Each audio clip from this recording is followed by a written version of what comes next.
All right, folks, time to get the shipping containers moved from over there to over here. And I've got Zach from MIT Rentals. Nice guy. And I tell you, he's an artist with this, but he's doing it for some 30 or 40 years. Give you a little background. I bought these shipping containers from Zach probably 7 or 8 years ago. And I had them foamed in the top end with about 1 inch worth of foam to avoid container sweat. I've done a video on that. But so Zach drives an F450. This is a 2023. He runs them for about 95,000 miles. So there's about 5,000 miles left on warranty. Then trades them in to the dealer and gets a new one. Now the 450s with the bed have to be ordered. They don't keep them on the lot according to Zach. And it's awesome to watch him move these things, which you're gonna get to see, and you've seen it before. And oh God, he is so good. Oh yeah. These are my first shipping containers. Yeah, they were my babies. So I kept them when I got rid of all the other ones. Yeah. And we're gonna move them over there, parallel to the carport.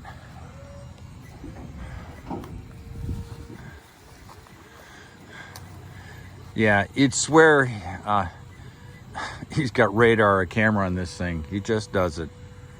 Wonderful man. If you're in the Milwaukee area, you ever need to buy a container or have one moved. Now, once he sells you the container and you own it, you cannot have it moved off the property unless he owns the container. It's an insurance thing. So I sold the other 5 containers. Actually gave 3 back to Zach and sold 2 to a friend. And the 2 that the friend got had to be moved by another company. And that makes sense. It's all an insurance thing, and I can get that. He doesn't want to be moving a container that he does not own, have an accident, and then there's a question about who owns what, who's liable, all that stuff. I'll be back. My trade secrets. I'm not giving away your trade secrets. I do tell people that if they're in the Milwaukee area and they want to buy a container, you're the man to buy it from. Yeah. Trying to make you some money.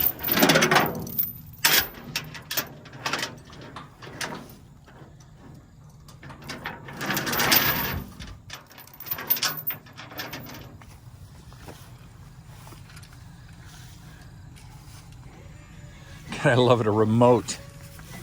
My trailer for my car has a remote. It's really nice, but you know that already. They have remote dolly legs too. Those are really nice. You don't have to crank them. Oh, you're a dolly? The legs. Oh, the legs. Okay. Nice in winter. So you can see he's got the chains hooked up there, and he's slowly lifting up the container. And if memory serves me right, he'll have some wood that he will place underneath the front of the container. And then he'll remove the chains, and then he'll slide this entire ramp underneath the container, balance it. Yeah, here comes the wood. Yeah.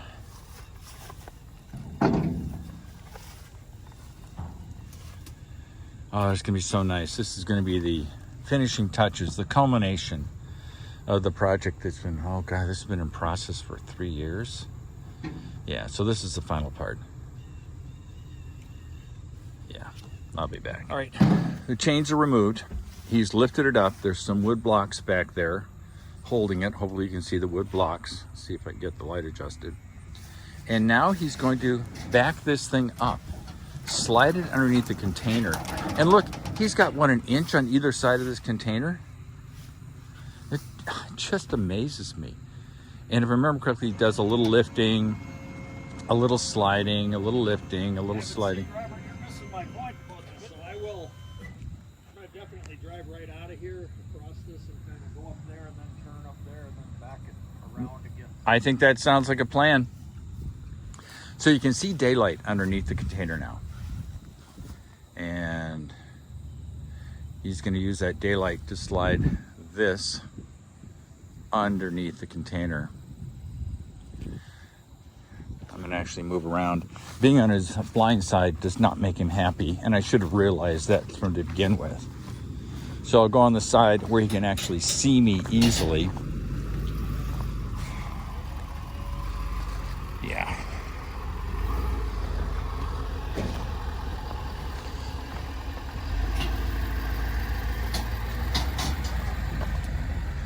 Yeah, so he's got it pinched in the back. He's lifting it up. Yeah. I don't know, I guess I'm a pretty simple person.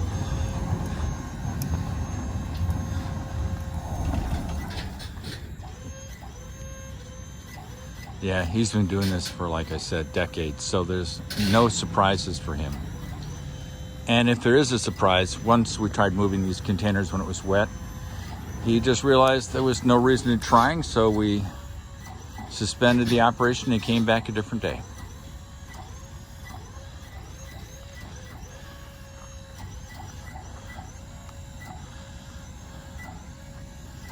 And he's using his remote. I'd say he has about 75% of the container on the trailer. Pulling forward, yeah. I'm gonna have to grab some of the concrete blocks because we got to put them underneath the back end of the container so they're sloped down. So I'll be back. So all this area is dry, which is a big deal because we don't want to be getting everything muddy and wet. I'm pulling my little wheelbarrow with the concrete pieces. So things are a little shakier than normal. But at least you get an idea of what he's doing.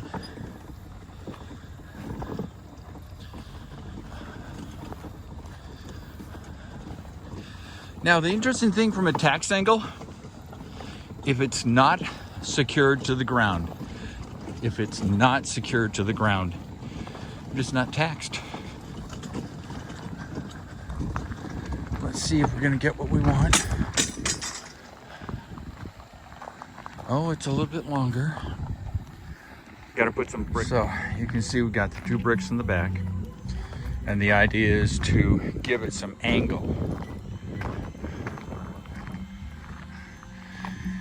And with the angle, the roof will be heading down. So if we get a heavy snow load or rain, it'll run off. What some people don't understand is shipping containers, you see these corners here? That's why they can be stacked. You cannot stack a shipping container on the roof. They're not built for that. Not that I'm ever gonna do that.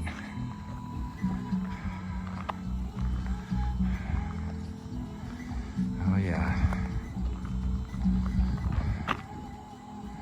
So we'll watch it. Oh, there's my little wagon, my Cobalt, it's so cute. So he's checking out his departure, seeing if he get the trailer straight.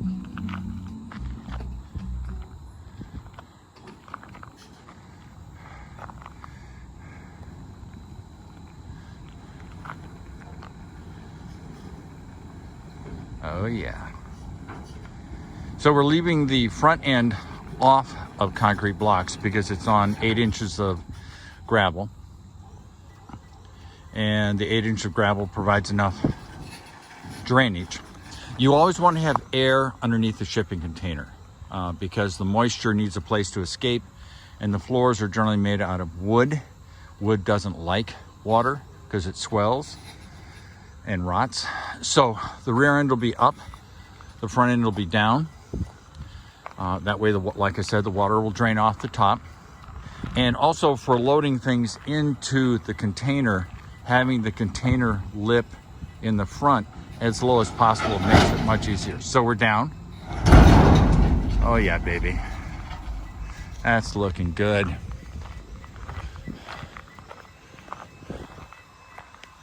Yeah.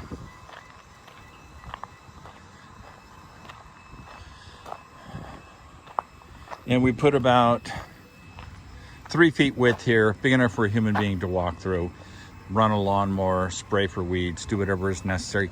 And also give enough air circulation that you don't get, you see all this mold? That's because it was sitting over there next to plants. Be easy enough to power wash it. I'll be back. So he moved this from over there, obviously put it down here. It's looking good. And there was some stuff in the shipping container. And I put the stuff that was likely to fall down. Not a thing moved. That is smooth. So we'll go from there. Oh, there's a catalytic converter and downpipes for a Miata. We got about 10 feet between the two containers, which will be enough for other stuff like trailers, etc. And there's still enough space here for a truck and trailer to do its circle thing. It's gonna be good, yeah. Like I said, this is a realization. I've been working on this project. Is this year 3 or 4? You know, in all excitement, I don't remember. But this has been planned for a long time to get this project done. Set up with the pole barn, the carport. It's protected on either side from wind. And there's a good distance between the carport. There's about 3 feet between the shipping container and the carport. About 10 feet between the two shipping containers so that stuff can be put back there. Like I said, enough place to do a turnaround. So I think Project Outdoors is done. The next step is landscaping, wildflowers, fruit trees. Yeah.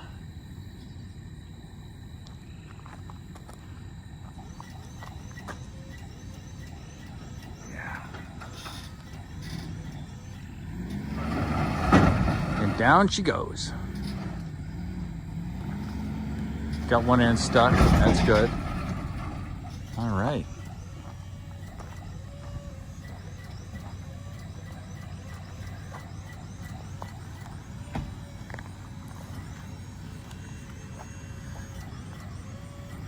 Looking good. I'll be back.